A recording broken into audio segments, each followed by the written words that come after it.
2 दिन पहले टीएमसी के नेताओं ने कहा कि हमारा प्रतिनिधि मंडल आपसे मिलना चाहता है। विषय पूछा गया कि किस विषय को लेकर मिलना है।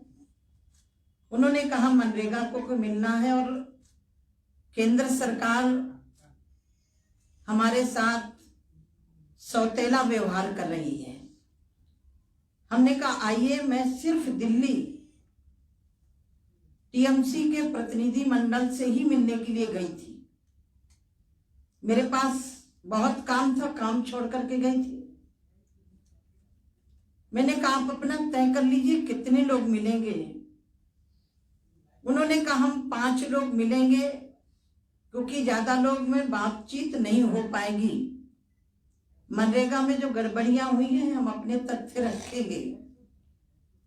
15 मिनट के बाद वापस मेरी पीएस अनुरमा जी और मेरे एडिशनल पीएस सौरव जी लगातार संपर्क में थे। एडिशनल पीएस के हमारी पीएस के रूम में आकर के वार्तालाप हो रही थी। फिर बोले हम लोग 10 लोग मिलेंगे। तो मैंने कहा 10 लोग आ जाइए, मुझे कोई आपत्ति नहीं है। फिर बोले हम जनता के साथ आएंगे। मैंने कहा भी आपने जो इशू उठाया है मनरेगा का, आपके सेक्रेटरी बैठे, आपके प्रदेश के मंत्री बैठे और दोनों के बीच में वार्तालाप होनी चाहिए। जहां गड़बड़ियां की है उनको आप पूरा करिए, हम पैसा देने के लिए तैयार हैं। फिर 15 मिनट के बाद 7 बजे के लगभग मेरे पास सूचना आती है कि नहीं, पहले जनता मिलेगी, क्योंकि इनके कार्यकर्ता गए हुए थे। मैंने कहा नहीं, जिस विषय को लेकर के मेरे पास आप बैठे हैं पहले उस विषय पर आपके डेलीगेट जो आपका आया हो उसके साथ में बैठ के बात करूंगी।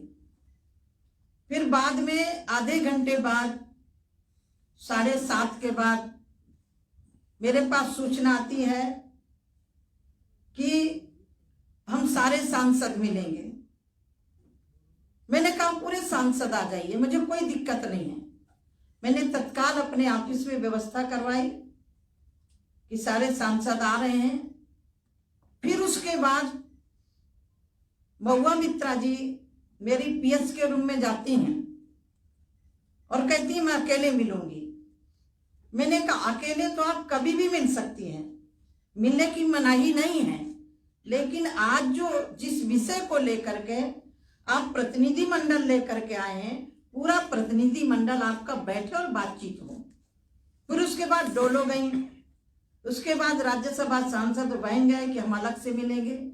मैंने कहा आज मैं किसी से अलग से नहीं मिलूंगी, आज सामने टेबल में बैठ के वार्तालाप होनी है मनरेगा को लेकर के। फिर मेरे पास 8 बजे सूचना आती है कि हम पूरे सांसद आ रहे हैं।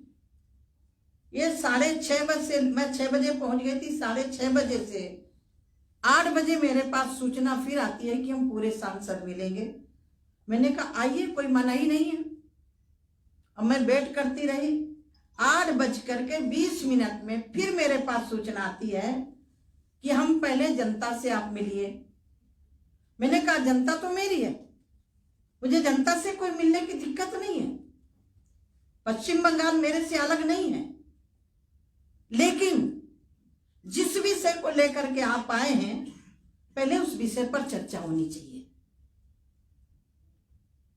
8:25 पर इन्होंने कहा कि हम जनता से आप नहीं मिलेंगे तो हम नहीं मिलेंगे। मैंने कहा पहले आपसे मिलूंगी, जनता मेरी है, मैं मिलूंगी, कहीं भी मिलूंगी।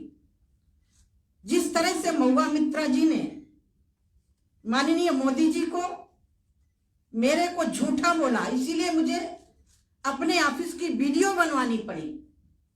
मैं 2.5 घंटा ऑफिस में बैठी रही। यदि मुझे मिलना नहीं होता तो मैं अपना काम छोड़ के दिल्ली क्यों पहुंचती, मैं ऑफिस में इंतजार क्यों करती। यदि मेरे अंदर कोई कमी थी तो मुझे इंतजार नहीं करना चाहिए था। मेरे को बोला गया कि पीछे गेट से चली गए। मैं 4 नंबर गेट से हमेशा जाती हूँ। 4 नंबर गेट के पास मेरा ऑफिस है, 4 नंबर में ही आती हूँ, जाती हूँ। मुझे लग रहा है कि टीएमसी की नींव झूठ बोलने से ही खड़ी है।